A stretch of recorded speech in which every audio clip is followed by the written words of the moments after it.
Vietnam jo ay te. Pa-video mo bro.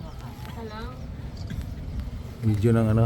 Eh, pwede naman dito magpa-picture na nakaganyan, no? May kamay di, oh. Bet, i-picture mo na lang na nasa sasakyan tayo. Ano ay, nasa Vietnam Picture mo tayo. Susin. Harap tayong ganyan, no? Nasa Vietnam.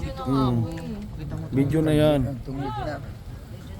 Ito po yung mga bagay nila. Ito sa Vietnam. Ito, hindi namin nakita ito dati. Vietnam, tsaka ang isa. Hindi karga ng kabayo. Oo, Ayan yung Vietnam gagawin na pala. Batikan niyo. Hinging event place din po nila natapos. Oo, kasi malawak siya. Yan pala yung bata. Pag matapos ulit ito, muna maganda. Yes sir, maganda na pag natapos. Maganda mga ano. Lawak pala na ito. 2,000, mga 2,000 Ilang to. hectare?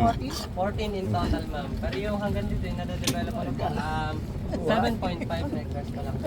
Bigyan mo kasi ng tissue. Nasa wala ba tayong dala? Mamaya na. Saan nagpupunta?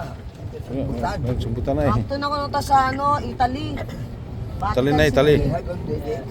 Italy. Europe. Italy na, Italy.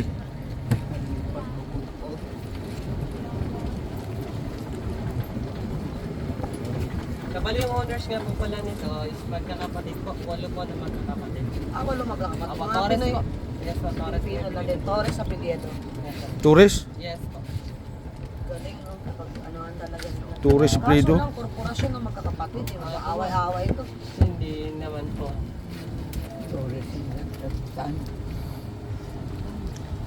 So sa ngayon po, yung nagmamanage na lang po nito ma'am, anak na lang po.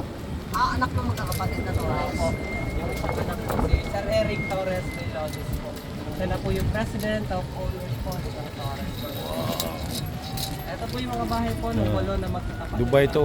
Ah, talagang para sa kanila pala yan. Opo, ma'am. Ano to? Dubai. Ito ba to? Dubai na po tayo ma'am. Ah, Birds nasa Dubai na muna tayo. Burj Khalifa, Dubai. Khalifa. Wow! Nasa Dubai na tayo. Dito na tayo sa Dubai. Dubai na tayo, Nay. Pati po lalo po ng Paris. Nay, nasa Dubai na tayo. Ano? Apo Paris na. Ito. Dubai ni Nay. Oh. Dubai tayo, nanay. Na Dubai na na yun.